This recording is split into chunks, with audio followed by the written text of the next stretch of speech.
Welcome back, everyone, to Heroes Hype Amateur Series, week number 89. We have gotten here. Oh My Science was able to best NA LOL, and they'll be taking on those guys. We're already jumping in to game one of this best of three. First of which is going to be Tomb of the Spider Queen. First time we're seeing this one tonight. Both of these teams have shown dominance and potential, promise for high level play. It's going to be an interesting clash here. I'm super excited for this map. This is the most wave clear sort of lane based macro oriented map, maybe other than Dragonshire, where the wind conditions are a little less forceful than the maps we've seen tonight, I think. So I think considering both that, how good those guys have looked tonight, and how good I've seen Oh My Science looked in the past, I'm just so excited for this series. Like, I think it's going to be amazing. As far as potential goes, Oh My Science, I think they have a lot to mine still.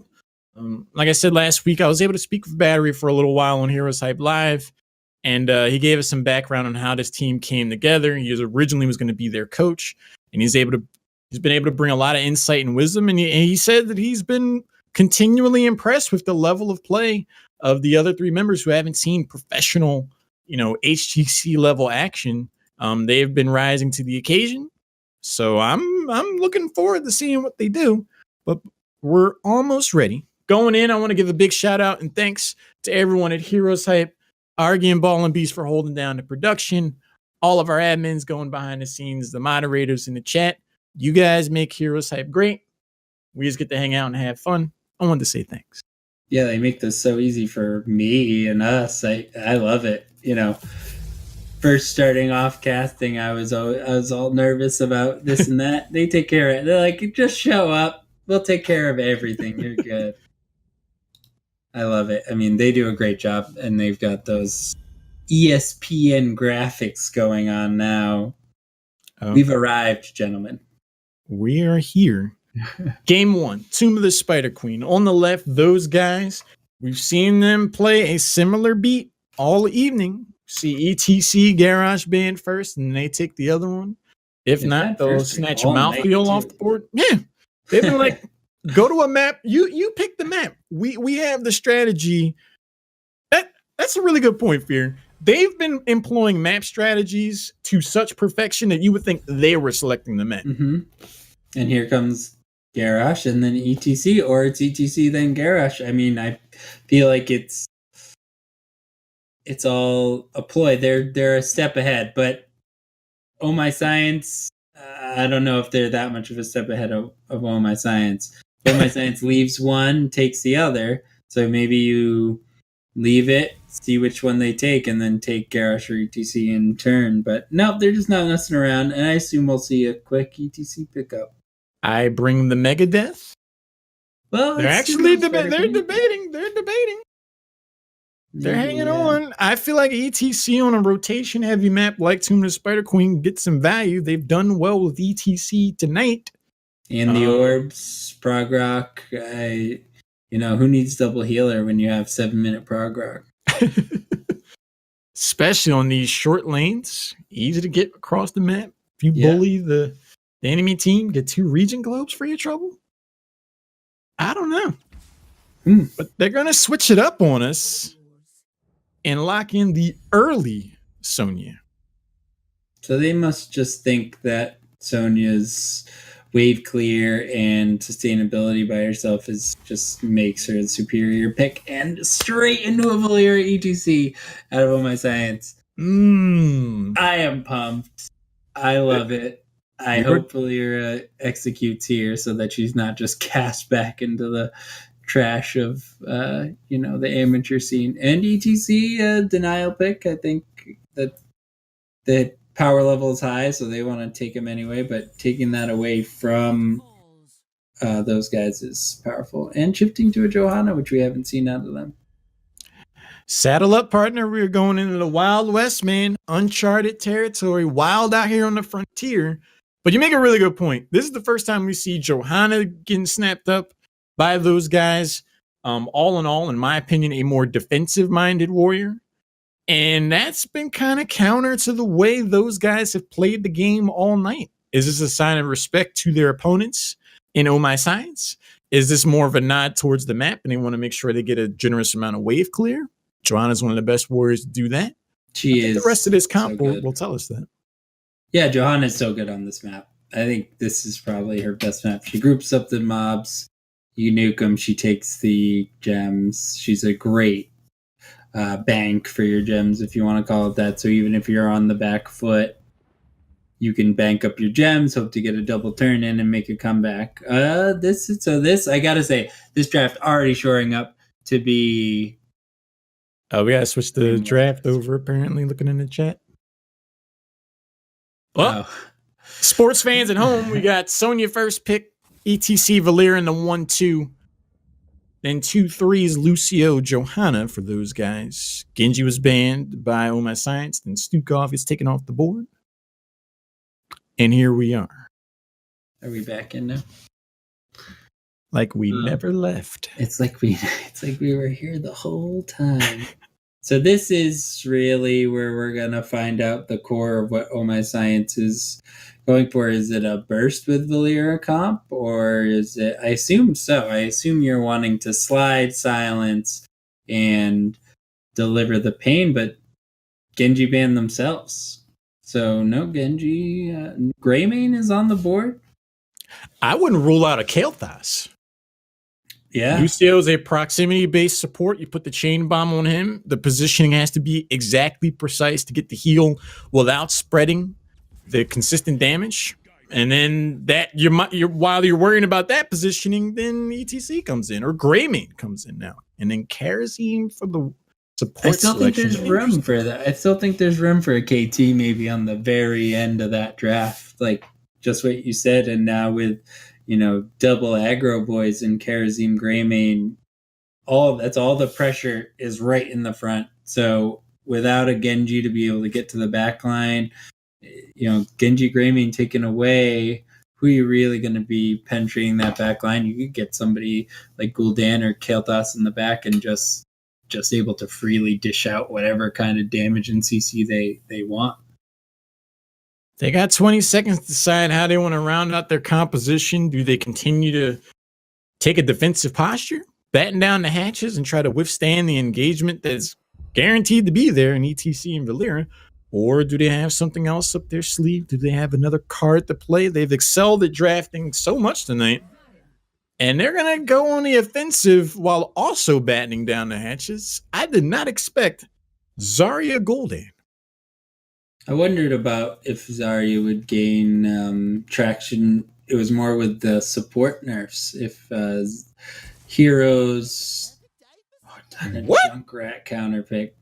That's excellent. That's exactly what I was saying with a backliner who's just able to freely poke. But this is going to get great. Zarya, Gul'dan, Junkrat. I love everything about this draft.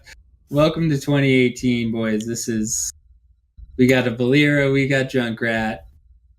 This is a wild progression of events, man. The Junkrat is going to have havoc over these team fights. Zarya tries to step forward to get the laser.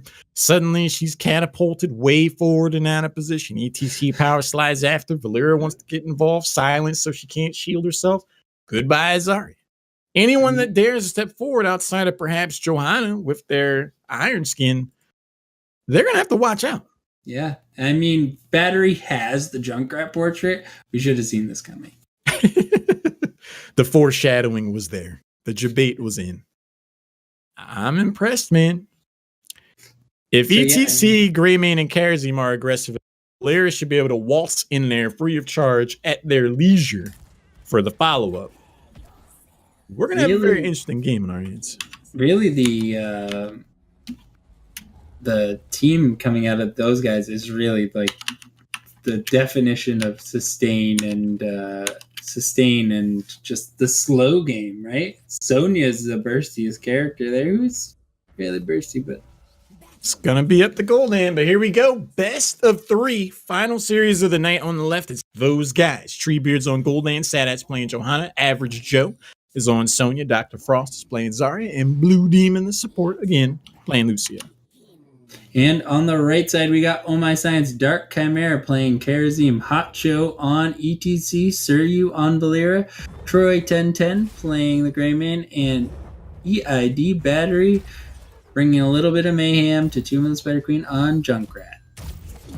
Bomb's going out already. Sonya is committed. Sadat steps forward, gets the wave clear. Hot Show's looking for the Region Globe. Now, once that minion dies in the mid lane, that's going to be another Region Globe. Suryu could be caught out of position here. There's the condemned Blue Demon that decides not to go into the towers for the boop. So Suryu escapes a brow-raising moment. It's looking like we're going to have Karazim and Greymane. It's looking like Oh My Science is going to do a little bit of a rotational. They're not going to have a true solo laner. They're just going to do some rotations, have Junkrat and Valera Phil and Soak, while we have a little bit of rotation between top and mid. 3 members of Oh My Science putting the absolute pressure on that is top lane. Treebeard goes out, throws the Fell Blast like, get off my lawn, you meddling kids. Back in my day, but it's not going to amount to too much. Battery actually steps forward and ends up baiting the Suryu engagement, but Johanna's thick with 2 C's, so she's good. Uh-oh. Yeah, that was some offensive Junkrat positioning. Gul'dan takes a quick fall to Greyman. Didn't even see that one. There's the power slide. Hotshot gets the face mount afterwards. There's the silence. Lasts an eternity. The music stops. The music dies. 2 takedowns now for Oh My Science. I love it. I mean, that is the strength that Valera brings now. And she's slipperier than she appears. She looks like she has low health, but you can use her Sinister Strike out of stealth for dodging, and just, you'd be surprised. You just really Sinister Strike away once and you're pretty clear most of the time. She's going in with half health, feeling very confident. There's the face one afterwards. Gul'dan may as well take their hands off the keyboard. They can't press any buttons in that time of burst. That's going to be the 3rd takedown. Oh My Sciences are showing those guys, like, hey, don't feel too cocky just yet. You're dealing with us now. And I feel like those guys drafted to play against that, right? Okay, we got the Zarya shield, and we will deliver. Ooh, Sonya just showing Junkrat, no, this is my lane. Average Joe off the top rope gets the first takedown for those guys. The top lane did lose its towers, though. Sadat caught in a compromising position, has the Iron Skin available, throws out the blind. Hacho starts to back away. They break off the engagement. Slight or considerable experience lead, actually. Almost a full level here for Oh My Science. Those early takedowns got him some value. And Suryu really using that new mechanic of the stealthies, which is where you stand still for a second and a half. You'll see he'll do it right here. He's completely invisible right now. You can't see him. You can't see the outline. You can't see the shimmer. It looks like, and he's pinging, saying, we know they're here. Unless you bump into that Valera, you're not going to know she's there. And it was ambitious to get the silence on Johanna and think you're going to be able to take her down in that amount of time. Zarya is there for the shield as well. Iron Skin popped immediately afterwards. The one potential opportunity I feel those guys have had thus far to really turn the tide, that's them 0 takedowns. But they are going to be able to come away with the bruiser camping. I agree. Ambitious is definitely the way I would word that, trying to take down the Johanna. Troy 1010 really testing the limits of the Greymane. Dark Chimera is going to help out. It's like a little help, guys, little help. But level 7 is supposed to be here momentarily. Do we see a power play show up? This is exactly the Valera build I was running yesterday, and I wondered. I said, I don't know if the Garo build's going to work. You get the crippling poison, you get the extra auto attack damage on your Garo, and you get the speed on the attack speed on your Eviscerate. But Valera almost punished for her positioning, but again, like I said, using the Q to disengage and just barely escape, and setting the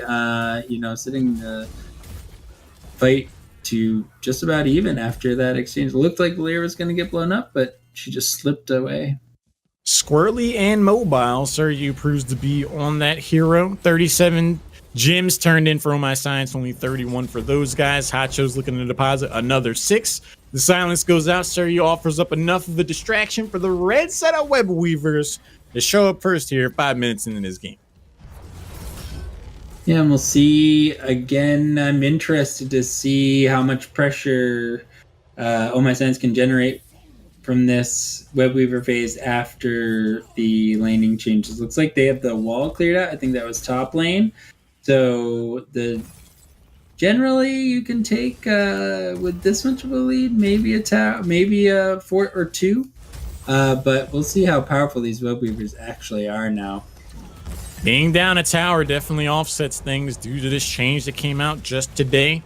Web Weaver Blast goes out, does hit Sadat. The blind goes out. Looks like they are going to be able to save their top fort, but Oh My Science then shifts fire towards the mid lane. They're looking to get their macro play in there, and so far, the response is late. Yeah, delayed, but I think appropriate from those guys. I think losing all your front wall is as unscathed as you can come out of this exchange, and I don't think Oh My Science is going to quite hit 10 before the end of the phase. Wow. I think in that moment, Fear, we've seen the value that Valeera brings to the table and where she falls in the meta, which is pretty high up, all things considered. I mean, Surya just hung out, kicked his feet up on the coffee table, and was like, I'm here in your fort range, just auto-attacking you like it's okay. Yeah. Like that's a thing. Like, and it is a thing. I mean, it's great to see. It's just great to see because Valeera is never a hero you'd ever see in a game, and I'm sure she doesn't seem so powerful that there's no counterplay. But people need to start figuring out how to play against her and Zeratul all over again. You know, with these. They're back. Yeah, Level 10 not yet here for those guys. 38 gems in the pockets of Oh My Science, so there's no threat of a turn-in just yet. But those guys still have to play it super passively without their rogue tier advantage. Every minion they go out to soak, anytime they show themselves up on the map, they got to worry about hot show power sliding, the silence for an absolute eternity. They have a lot of problems right now. Yeah, I feel like Zarya's the right idea for those guys, but she's just not getting the value that they want her to be. I think Zarya wants to be located near the Valeera target so she can throw that friendly shield to whoever's about to get attacked. Like, she might shield Johanna here, but instead it seems like they're just sort of rotating away from her. She's had zero energy for like the last 35 seconds, and they're just playing around that Zarya pick extremely well. Yeah, I mean, the numbers speak for themselves. Johanna has more hero damage than Zarya right now. That pick has been suitably counted, I would say. But the blue set of web weavers are here, looking to do some damage down mid. What can they make happen? And Sonya taking a ton of damage. There's that Valeera, again, taken right to the limit, but not a kill.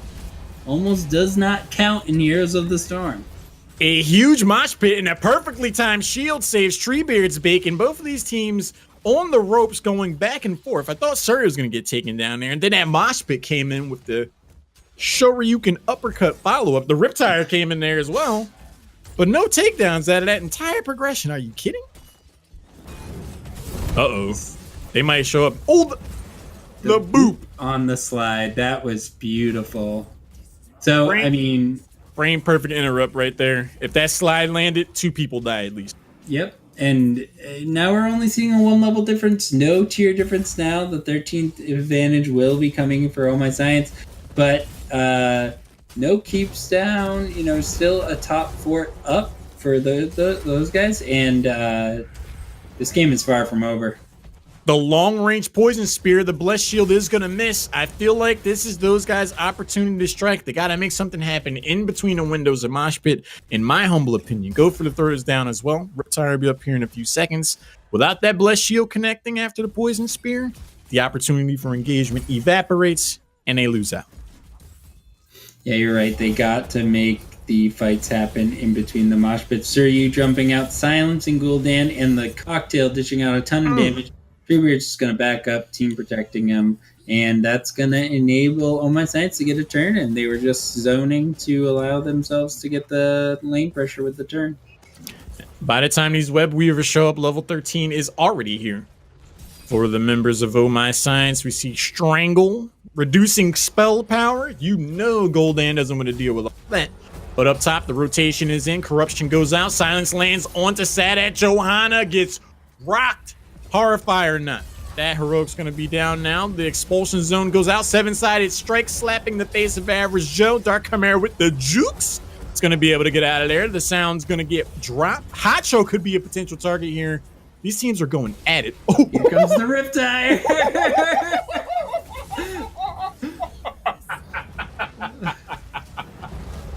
The Riptire. The suspense violin plays as the Riptire awkwardly comes in from behind. You know the eyes jumped out of the sockets of those guys when they saw that tragedy. Ouch. Those guys just playing that encounter so well. They were dishing out a ton of pressure. It looked like they might be able to get a kill on ETC possibly. And as they were finishing up their setup on the end, there comes the Riptire just right up the back. You know, cue the slow motion music. Feels bad, man. Slow motion and 3D. And like you just see it jump. Nothing we can do about this, guys. We're about to take one on the chin. Battery's going to be able to launch themselves out of there after another successful push. All three keeps still remain for those guys, so without having to worry about catapults, they're not entirely out of it. But as they pick up level 13, 16 is enjoyed by Oh My Science. Yeah, the gap is certainly wide, and certainly got out, though. Wow. I was going to say, if he gets out of this one, I don't even know anymore. Yeah, call him Houdini at that point. I mean, he's tying himself up with the straight jacket, hanging upside down in a well. Well, Battery a little bit out of position, but excellent expulsion zone coming out of Dr. Frost. And then again, was capable. He was able to escape there due to the Ripper Air talent. Yeah, this is when I was messing around with Junkrat a little bit, and this talent is amazing. It makes it like a 3-second cooldown after you jettison yourself with the mine, if you only hit yourself. And I thought he was caught 9 times out of 10, but 2 subsequent concussion mine jumps, and he just walks away. Almost any other hero, and they would have been waiting on, but Battery hits the ejector seat. A lot of poke damage coming in off of these grenades. Treebeard and Blue Demon may want to watch out, because Suryu's going to be coming back like Jaws. You're going to see the old Finn show up in the lane. You don't want to be half off as Gul'dan in this game. And yeah, Gul'dan right where Valir is coming in as well. But I feel like Zarya is finally starting to get some traction. She's able to get some shields and get her energy up a bit and be more of a threat. And since they've started to get that value, the fights have started to go a little more favorably for those guys.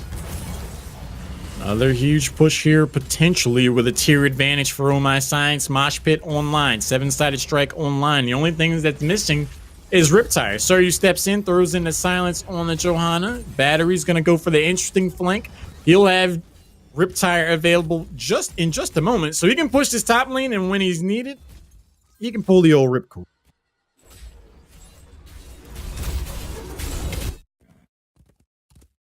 Ooh. With the tier advantage, we see Oh My Science looking to further get value macro pressure on the map. We dare you to come in here and try to interrupt us, they say, as they go for the first boss of the game.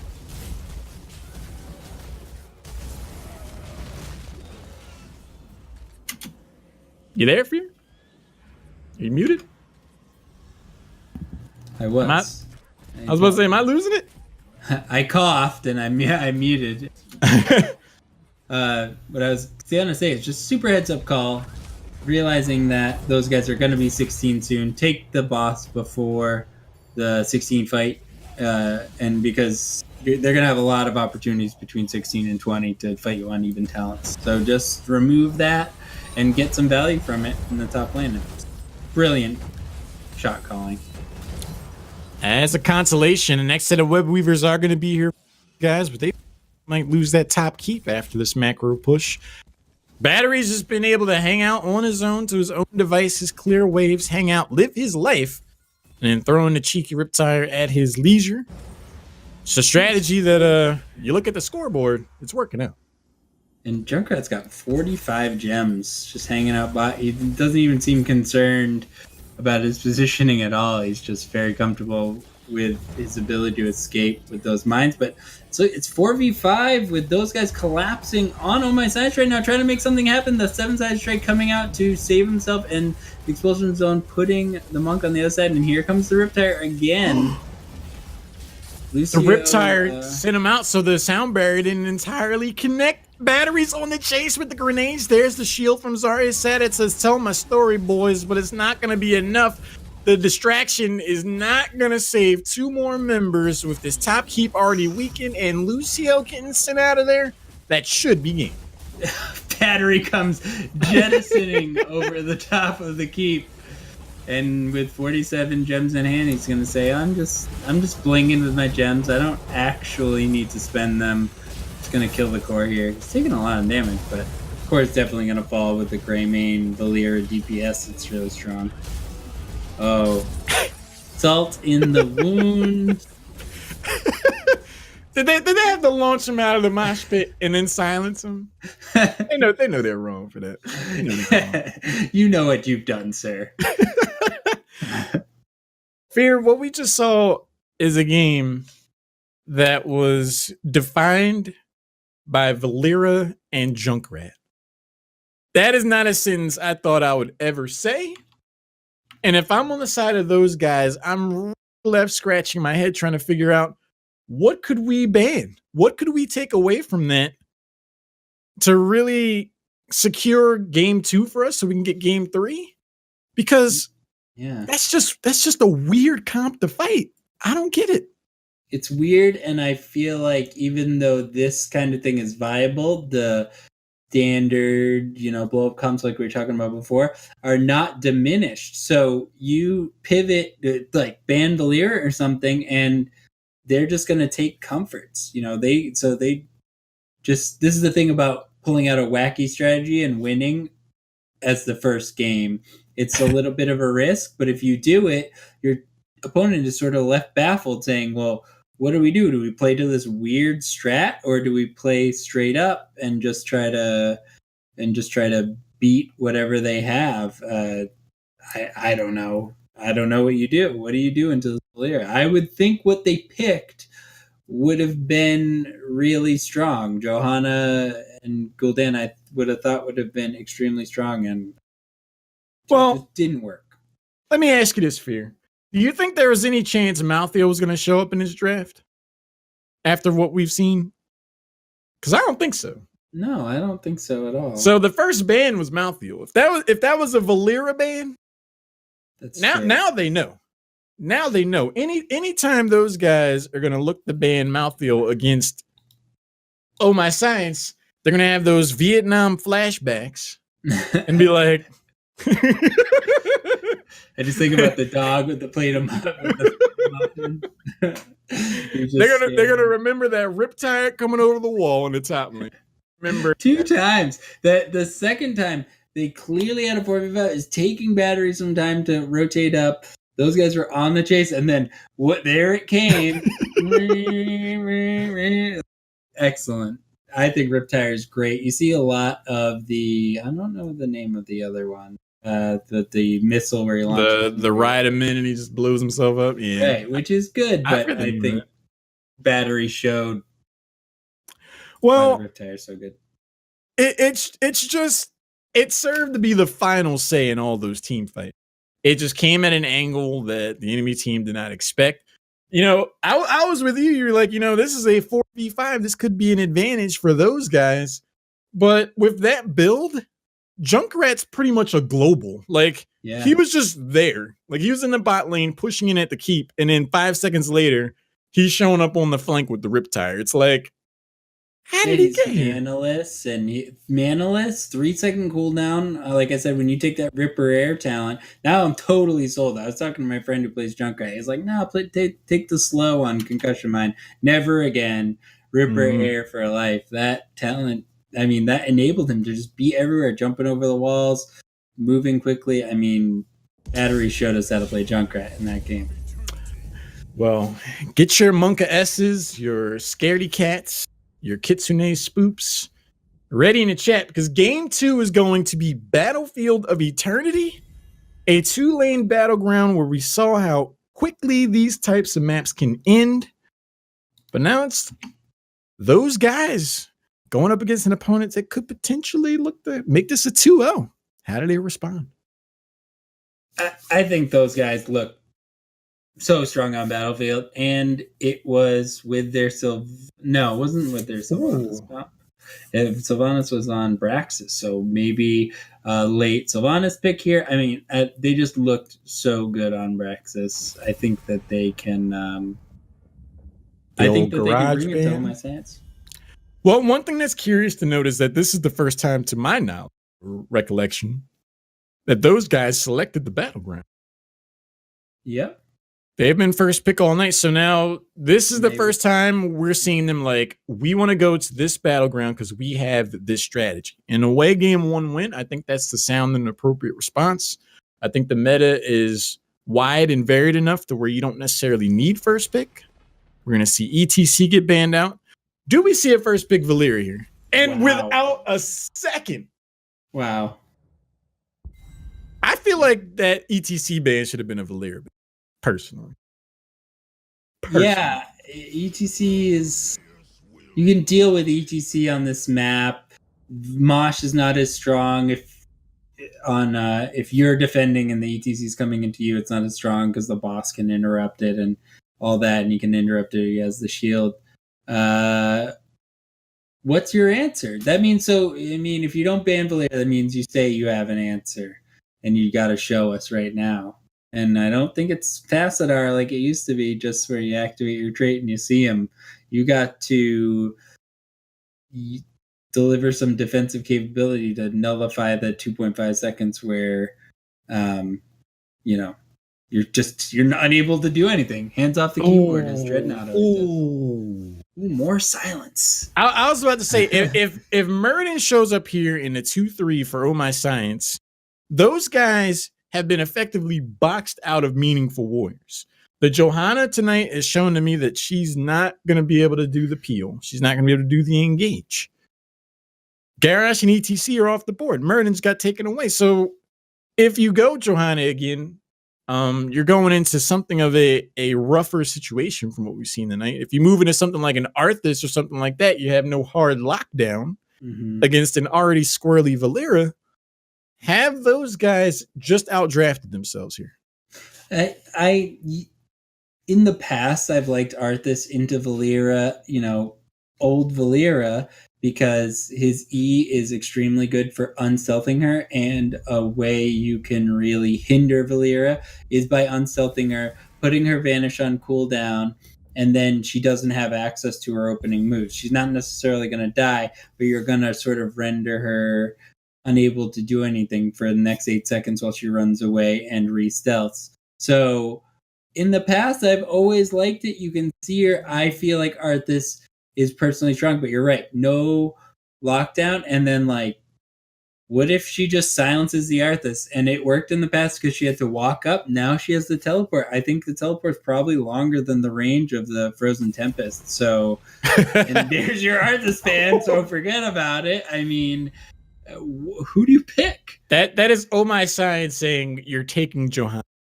Yeah, you're taking Johanna. There's literally you're taking Johanna, or you're gonna do something extremely wacky. You're gonna go for a cocoon Anubarak. Yeah, and try to cocoon Valeria or something. Anubarak's not that. It could work. I mean, but has some spell armor. I mean, it could work.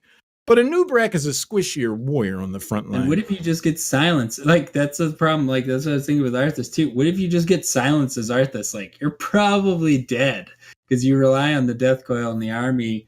You have to wait for the silence to run out, put your army up, use your army. So even and I just don't feel like Johanna's good here. She doesn't excel on Battlefield. Do you go YOLO and do a Diablo or something like that and go for an APOC one? Yeah. Okay. So as we theorize, the Johanna pick I don't think would have done much here. No. I think it would have just been you played to what they wanted and you just picked what you thought was left, and I think it would have not gotten any value.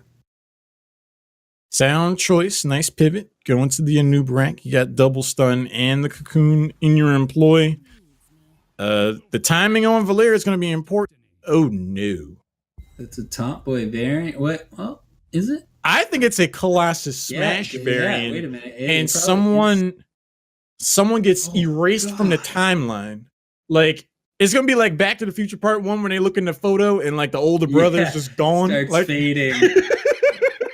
There like used to be a Sonya never here, even but... there. Oh God! I mean, are there local bylaws that forbid this sort of thing? There should be. Because, I mean, and Li Ming too. Li Ming snuck in there. I don't think we even picked up on Li Ming. So you're Colossus Smash, you're Silence, and you've also been erased from the fabric of time. Those guys are a strong and competent team. If there's any team that's going to be able to overcome these odds, it would be them. But if I was one of those 5 players and I see this composition from Oh My Science, I just stretch my collar out a little bit. It's like, is it getting hot in here, guys? I like Anubarak. The more I think about it, I like Anub, and Uther's a great pick. Divine Shield, armor, defensive. I feel like this comp can work. Sonya's so strong. Greymane, just objectively, Lucio, Greymane, and Sonya are insanely powerful. Uther is so good against these sort of, I guess you would call this a dive composition, but blow up composition. And Anubarak, if he can cocoon the right target and they can actually set up a kill, it could work. If the right time cocoon stops like a Valeria and they collapse on one of these squishier heroes, like Li Ming, outside of Stukov's straight, yeah, there's definitely some opportunity here for burst. Greymane is effectively the hyper carry of this composition. They're letting it all ride on the dog. Treebeard's been playing amazingly well all night, so he's very well up to the challenge. But if Oh My Science have their way, you don't want to blink in any of these team fights because that's all the time it's going to take for somebody to entirely vanish off the map. But potentially the last game of the night, we have on the left those guys. Treebeard's on Greymane, Blue Demons playing Uther, Average Joe is on Sonya, Sadat's looking to burrow on Anubarak, and Dr. Frost once again brings the beat on Lucia. And on the right side, we got Oh My Science. We got Battery playing Varian, Troy 1010 on Li Ming, Hacho playing Muradin, Dark Chimera on Stukov, and Suryu again on that terrifying rogue Valera. Suryu showed they know how to press the buttons. That is for certain. Li Ming goes fishing a little bit, seeing if there's any action to be had in the mid lane, but Uther, Sonya both just want to post up for the 2-3 rotation. The Suryu Valera is going to make this early game pretty squirrely. And just the way he's, like I said before, he just stands still in the noob escaping, maybe possibly. Wow, the one magic missile hit him right in the butt, and then he just was just enough. The way he moves up, he positions himself. Not in sight. He stops. He goes completely invisible. You can't see him, and then he just waits and pounces. It's definitely practiced. I'm definitely gonna be playing Valera like all night and all day tomorrow. I personally think it was at that moment they're like, maybe we should have banned Valera instead of ETC. Yeah. I don't know. Because if Santa gets called forward and has to wait 2.75 seconds before he can potentially even try to escape, let alone engage and be offensive, they're in for a long game. And he had Nerubian armor. I mean, that's with the Nerubian armor, and he used his E, and he still got killed. Suryu with the jukes. Nice double burrow or double stun here from Sadat. Potential engagement, but Hot shows a full health bar and enough peel to make sure Dark Chimera gets out of it. But that technical ability from Suryu there with those jukes on Valera, that tells the story, man. I'd like to see a Cloak of Shadows even out of Suryu. I mean, the Smoke Bomb is just really consistent and reliable, but if he can Cloak of Shadows, we got an invade coming actually over from Oh My Science. Hacho is going to get on the point, but not able to, really zone off enough and do enough damage to do anything there. But I've lost my train of thought from before, but whatever, not that important. Only one takedown, just about a quarter of a level behind in experience. Those guys are not out of it by any stretch of the imagination, even though this can be a snowball map. Surrey waiting in the wings for the opportunity to strike. There's the Stukov silence. Surrey wants to jump in, gets involved, goes in on a new bracket, starts to back away. The poison spear from Average Joe connects, or the spear at this level connects, but it's not enough. Uh-oh. Surrey, you got a little cheeky there. Those guys looking like they were dealing with that a little bit better. Bed of barbs coming out of a new brag. Again, strong, just putting things on the ground that do damage and revealing the Valeera, trying to lessen her ability to jump on everyone. It's an excellent adaptation. They have Uther solo laning now against variant solo themselves, so they kind of evened out on the somewhat awkward solo laning. And the 4-man is definitely doing better for those guys in the situation. I don't know if Varian and Uther ever knew each other in the actual Lordaeron sense, but I imagine they're sparring words over the top of the lane. Oh, and Satat taking a ton of damage. Average Joe also taking a ton of damage, but those guys able to just sort of disengage and seeming more like they're able to react and deal with this Valeera slightly better. Pretty even so far. They have the 4-1 split here. Treebeard does stand to get some value, and it might encourage Oh My Science to go in, because the longer this goes, Greymaine's one of the best solo heroes to leave on it. But Troy 1010's been landing skill shots all night. He doesn't look to break the streak here. There's a double impale. Surrey looking to get involved. Goes a step forward. Battery out in the flank. Goes in on the Immortal and gets stunned back immediately. Blue Demon drops the stun so he can back away. All it was a ruse to lower the shield down. And all things considered, Fear, those guys kind of came out as best as they could. Yeah, that was excellently played by them. They were at the disadvantage, and they managed to create enough of a distraction that Greymane was able to get almost the entire shield off that Immortal, making this into maybe less than a 4, as opposed to, keep front wall or something. Immortal shield already going down, but actually full health going with the wall down already. See how far this Immortal can actually go. Well, Treebeard's going to have to work overtime to really get a lot of damage in. Surrey goes in for the silence, and it lasts forever. The double impale, there's the boop. Surrey potentially isolated, another stun. Low on health, Average Joe gets silenced, trying to put the screws of Surrey. So far, Valeera escapes. Hacho's going to go ahead and hit the old ejector seat and dwarf toss out of there. But meanwhile, at the Legion of Doom, the Immortal is able to come away with the top 4 on its last swing. Barely.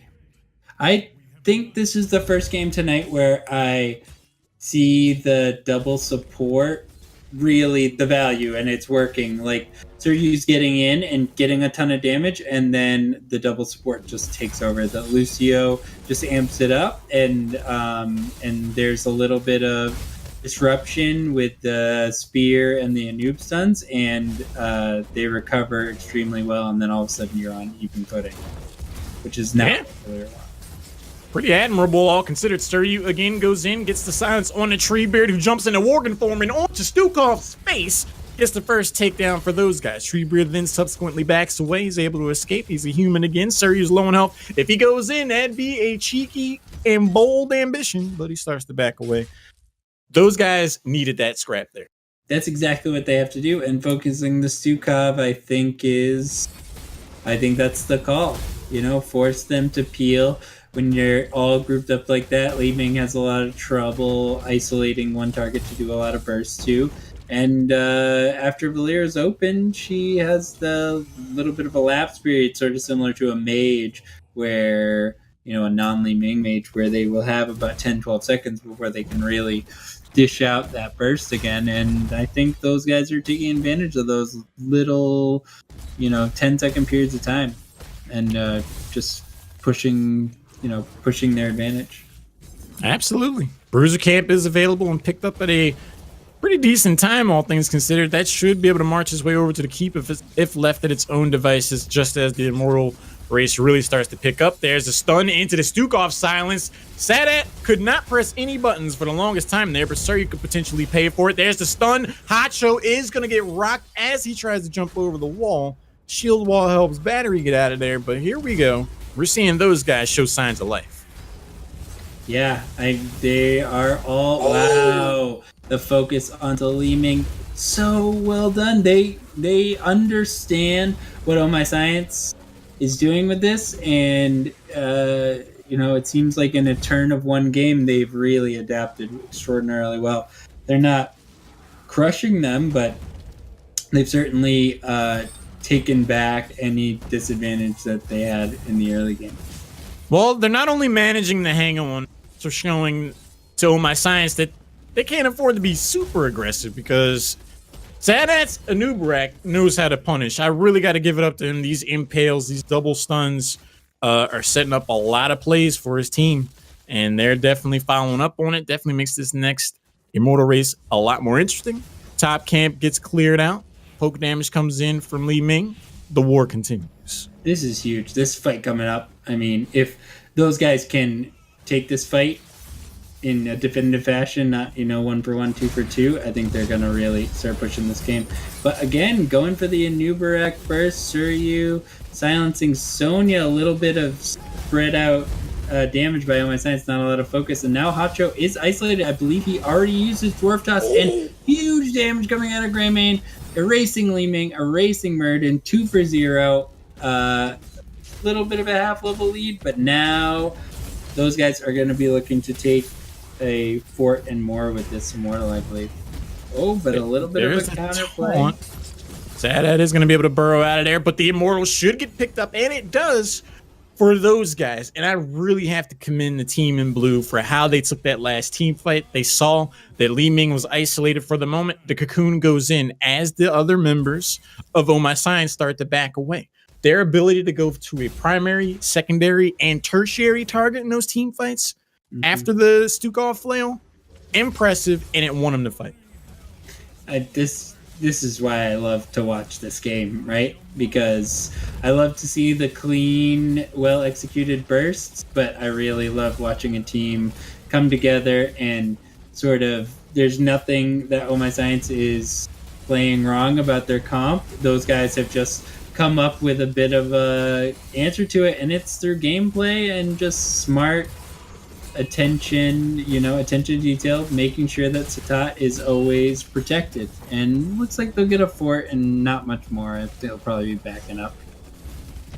I don't know. They might be looking to go in. The long range impale does connect, but as the mortal goes down, they do decide just to back away. They're up in experience now by a full level, so they're not too far off from a tiered advantage. I don't think they need to stick around for the team fight. They ultimately agreed. But we're seeing those guys that are immediately adapting on the fly mid-game. They changed their 2-3 strategy to send Uther alone up top. It started getting them more value. They shift to multiple targets, applying pressure one place and shifting to somewhere else, and then shifting again. This is a hybrid team, man. I like it. Are they just going to pressure this keep front wall? I believe they see Oh My Science bottom lane. They've got the cocoon on Varian. Oh My Science is sort of committed to getting that bottom. Or I think they're going to get a pick on Varian here unless something crazy happens and look to take the front wall and more. Jeez, the body blocks.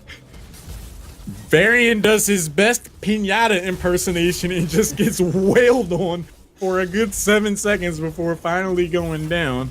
Acho is going to catch the brand new Gilnean cocktail from Treebeard. Average Joe looks to get involved. Tier advantage here, and the wave with a camp being pushed in. There's the Stukov silence. Average Joe low on health. Treebeard jumps in onto a low health. Li Ming could go for the throat, does, but doesn't get the takedown, and now he's caught forward. Oh, good divine shield and sound barrier just to, simply to enable a disengage. Didn't end up getting too much on the back end. Didn't get the keep, but ultimately that was just a strong call. And Oh My Science didn't even end up taking the bottom fort. When they all showed bottom, those guys just immediately made the call for the Varian and push, and now they got a full level lead to show for it. I mean, they showed to Oh My Science that they know how to make plays and that Oh My Science can't afford to be super aggressive all the time. I really like that move. Level 13 should be here momentarily. For the team in red, Average Joe leans forward, catches the taunt, catches the orb, uses one of the shield walls. There's a nice Duke off silence, no heavy engagement after that. Dark Chimera's looking to spread the love, get the cooties going around, so you can press the D key if it gets feisty, but no threat of a takedown just yet. Just, again, so impressive by those guys. Nothing wrong with what All My Science is doing. They're executing their strategy to the fullest, and this is actually top variant. We haven't discussed it. I've seen it a couple times. The silence, I guess the idea is you have triple silence, and Sonya's going to be coming back in, putting more pressure on to Varian. I don't think he has many parries left. Lucio chasing him down, and he's going to do his pinata impression and not give out candy today, though. No candy. I think all the R keys are about pressed. Nope, Divine Shield's going to be enough to get Sonya out of there, but now they are fully out of cards to play. So if they get caught by Oh My Science now, we could see the first takedown in these team fights. Throughout that whole progression, the bottom four got taken down in spite of Suryu's best efforts, which opened up a window of opportunity, but after it all, still no takedowns. I love these fights. They're so back and forth. They're so difficult to tell what's going to happen at any second. And Varian, I think with just his positioning and his parrying, just managed to stay alive and got the value from that hero by doing so, just being a huge roadblock. Right now, we see those guys ahead in structures, and they're defending their immortal quite well. Suryu's just hanging down bottom to see if Treebeard's looking to show up again. Both teams even on talent tiers. Dr. Frost could potentially catch a Stormbolt. There's the taunt. There's a Stormbolt. There's the orb over the wall. The shish kebab laser. Not going to be enough to secure the takedown. But Sadat was getting the screws put to him as well on the flank thanks to Suryu. Low health bars. No heroics here just yet. Divine Shield 18 seconds. Sound barrier up in a few seconds. Could be potentially too late. More damage put on the Immortal. And get out. Cocoon is out. Cocoon got interrupted. No, got interrupted. Negated. Okay. Sound barrier comes up in the nick of time. Surrey goes in. There's the Average Joe spinning the win. There's the impale. Anubrak is going to be first fall. Everyone, let's press our R keys and see what happens. There's the flailing swipe. Cooldown resets turn out to be a thing for Li Ming. The taunt goes in, and now we see Oh My Science starting to get ahead. That was, again, a crazy fight. Just barely managed to eke out the kill onto Anubrak, which they've been trying to do and they got it done. Those guys just blinked for a second and didn't react, and now Oh My Science is going to be bearing down with a full health, full shield Immortal on what I believe will be bot lane, and possibly a 16 advantage coming in for those guys, which will help them on this defense. Yeah, if Greymane goes way out there up top to try to soak, he could potentially secure 16, but cooler heads prevail because Battery and the crew would have been looking for all of that. Full shield Immortal going down bottom, and it looks like Oh My Science want to force out a two-pronged approach. By putting pressure to this top lane, this could be the beginnings of a two-keep swing. This is, just a great call. This is... Oh My Science knows that they can get a keep here, and they say, well, we can get a keep and try to take a fight that's pretty much even, or we could just go where we don't have to take a fight, just take a free keep, and then possibly take the fight right afterwards anyway, which is what they look like they're positioning to do in this bush, but those guys knows that they're here and is ready. Dr. Frost was bold enough to go into that bush, though. That could have gotten a little awkward for the DJ. But I really like the calm, poised decision-making from those guys. They see the rotation top. They see Oh My Science show up there to take the keep, and they don't respond because they know if they go up top chasing after the defense of a keep that's already going to be gone by the time they get there, the Immortal could break through the wall, start to put some damage on the keep, and if they lose heroes, that'd be the game.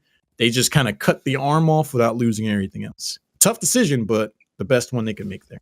And they are deep in enemy territory. I think Oh My Science knows something is up. Yeah, they're shooting a lot of the missiles into the bushes and stuff. They knew that they'd gone missing a little too suddenly, and there's some pressure on the core right here. Yeah, they're all going to be backing. Merc pressure on bottom and now top as well with the catapult. So they're just going to be going back, cleaning this up. I think they've got a little bit of time before the Immortals.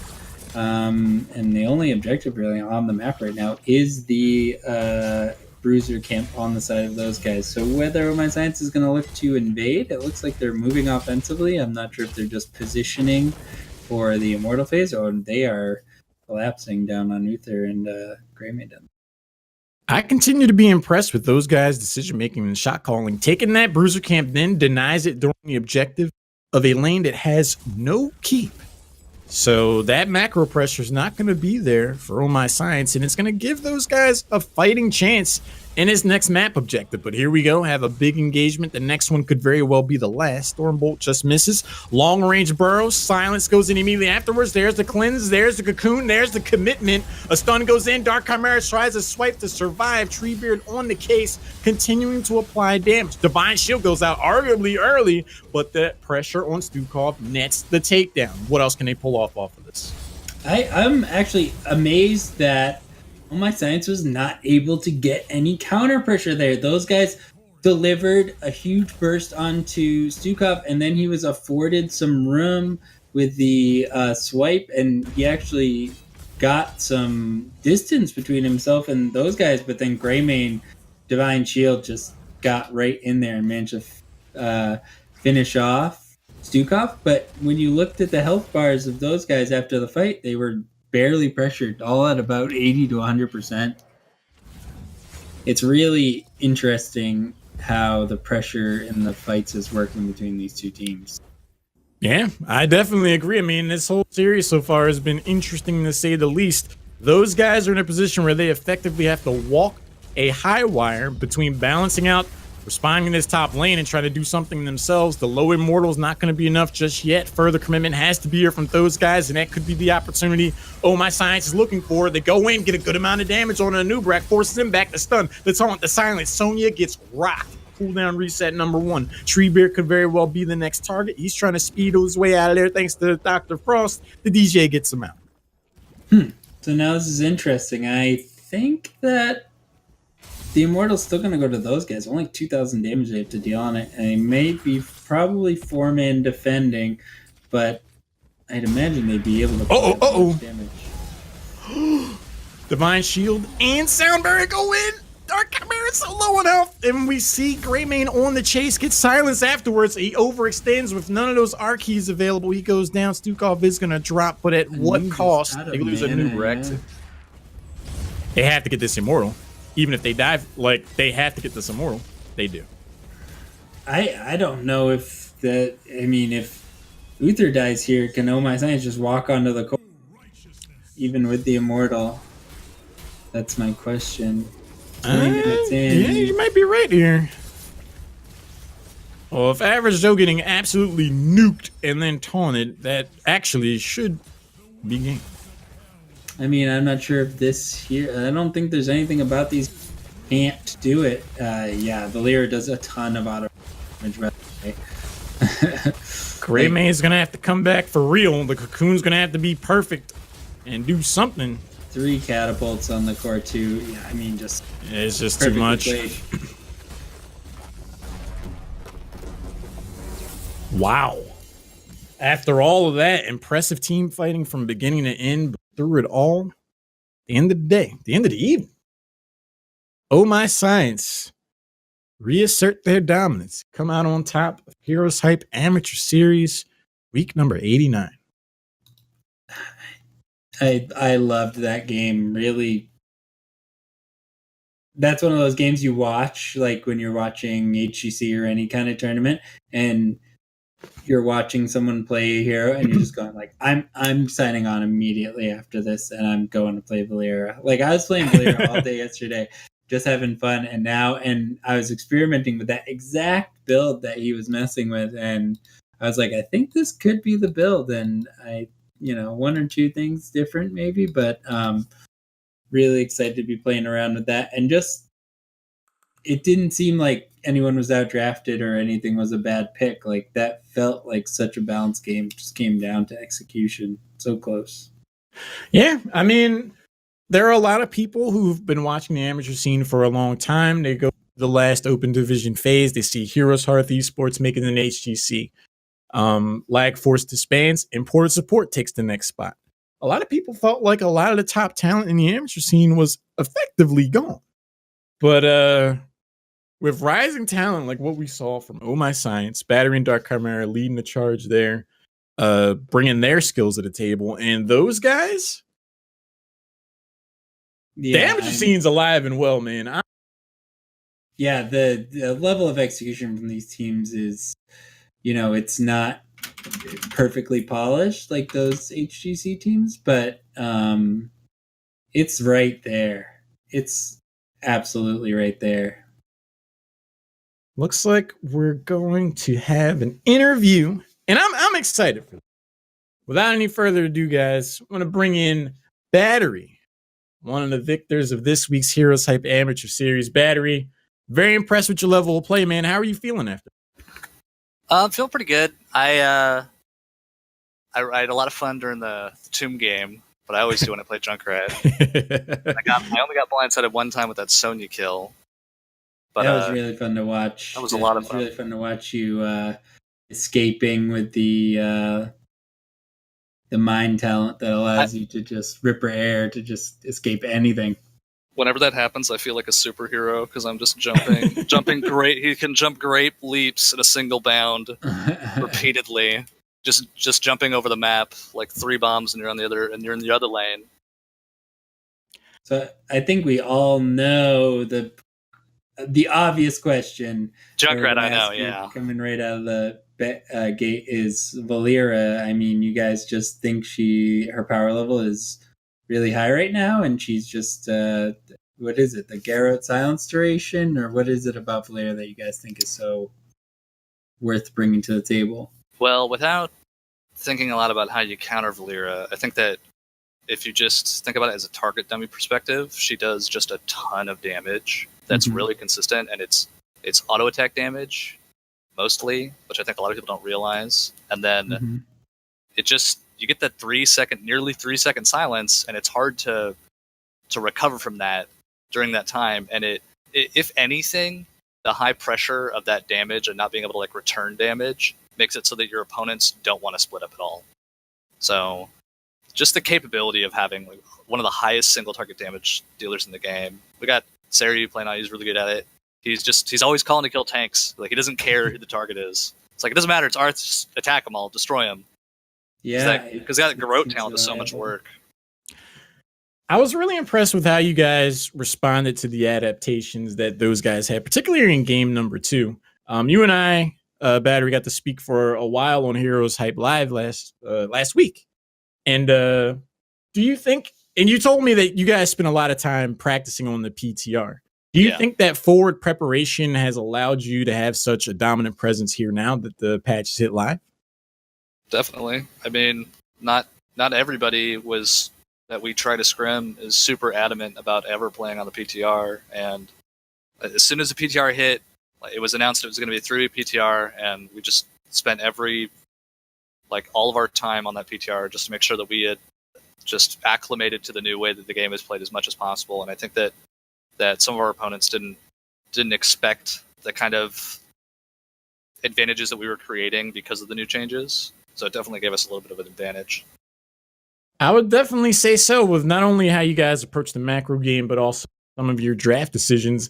Like I said after the first game, I was like, I don't think I'd ever thought I'd have a sentence that featured Valeera and Junkrat. It was just like, what the heck? Do you guys think, again, that your PTR presence has given you an insight on what the meta is coming to be, at least in the North American scene? Or do you think there's still a lot to search for and find as far as strong draft picks? I think it's only scratching the surface, because I haven't seen anybody really go super hard on approaching how the minions work and how walls are. We don't see people picking things that are drastically different, so it's hard to tell. I think it just hasn't been unlocked yet. So it's hard to say. We don't get a whole lot of practice against the HEC team, so we don't see the more advanced meta being developed. But wave clear is a lot more.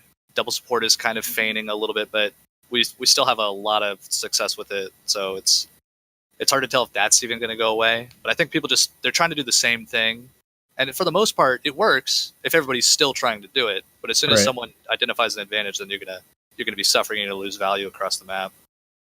Yeah, it didn't look particularly strong tonight until that very last game against you guys. I felt like the Uther Lucio was sort of a linchpin in what those guys, in the game they were building against you. Yeah. Ultimately, it did fail, though. So I think we had 100% loss on double support tonight. We actually played double support up till the finals. Oh, you did? So we did. As it so turns out. Yeah, we want to avoid it because we think that that the best teams don't do it. It's like a crutch, but Are you favoring like a Tassadar, or are you guys doing like a straight healer? Or are you doing something like Ana? Try not to pick two hyper sustain healers. Like you wouldn't want Lucio and Stukov on the same team, kind of a thing. Right. That's fair. Then most combinations of healers, and then Tass doesn't really heal, so you wouldn't really want to Tass Brightwing if you need a lot of heals, for example. But stuff like that. The last question I had for you. You guys locked in Varian, and my first immediate thought was like condolences to whoever eats that Colossus Smash, because the follow-up damage is going to be real. Was there any consideration for that heroic, or did you guys just go into that knowing that you were going to take? I don't even know what you're talking about. What talent? What is Colossus Smash? Colossus. I'm gonna have to Google that later. Look it up, man. It's pretty neat. At least no one mentioned Twin Blades. Thank God. Twin Blades is the future. You don't know what you're talking about. Any last shout outs or anything you want to give us, Battery, before we let you go? Shout out to my team for playing really well and being really consistent. We got knocked out last week in the best of one, and we kind of came in saying that we were gonna stay focused and not let ourselves even drop a game, and it worked out. And shout out to our manager Katie Cat for setting the scrims up. Just proud of everybody doing a lot of hard work. Yeah, great job, man. Yeah, like when we talked to HeroesHype, I was really excited to see. This is the first time since then that I'm getting to see them, and I am impressed. They are every bit. You guys as a team are every bit the thing that you said you guys were. I see you guys doing very well in the open division. I see you guys doing very well beyond that. The better you get from here, the higher those chances improve. So keep doing what you're doing, man. It's very fun to watch. Thank you. Well, with that, have a good night, Battery. Man. Fear? We got some exciting games tonight, man. It's always so good. And I'm always so upset when it's over. I'm like, hey, where's the next series? Let's go. Come on. To anyone that had any concerns about the health and excitement that's going on in the North American amateur scene, Exhibit A, watch this VOD from start to finish, because every one of the teams showed up, displayed that they have potential, that they have promise, and that our amateur scene is hungry. Get involved yourself. Come out here on Wednesday nights. The amateur series is always going to be there. We've done HeroesHype Tempo Storm series for 3 seasons. I'm looking forward to seeing what comes out of that.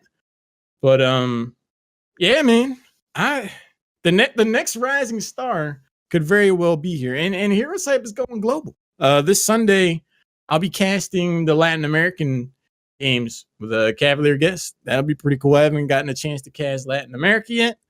I gotta start watching those. I mean, dude, those guys, they're no joke, man. Yeah, they're like a hybrid of all the other major regions, because they don't get to scrim them too often, obviously.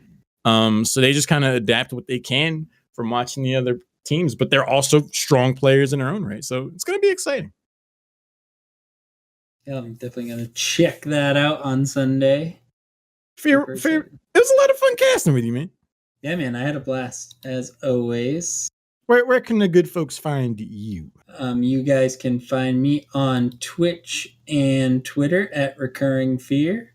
I usually do some streams weeknights, usually from around 6 to 10 Eastern time. You can catch me playing unranked draft with friends and just messing around. And what about you, Haloran? Where can we find you on the great wide internet? Twitch.tv/Haloran, on Twitter at _Haloran. Check out what I'm doing. always streaming, doing something or another. But this has been another amazing night. Thank you guys to the viewers for sticking with us from start to finish. These games, the players put on one heck of a show. It was my pleasure to get the cast and check it out. Huge thanks to the HeroesHype staff again. Argy, Ball, and Beast doing production and knobs work.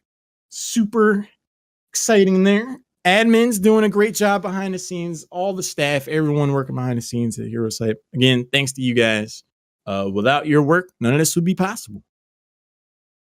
And I will be casting it in English. For sure.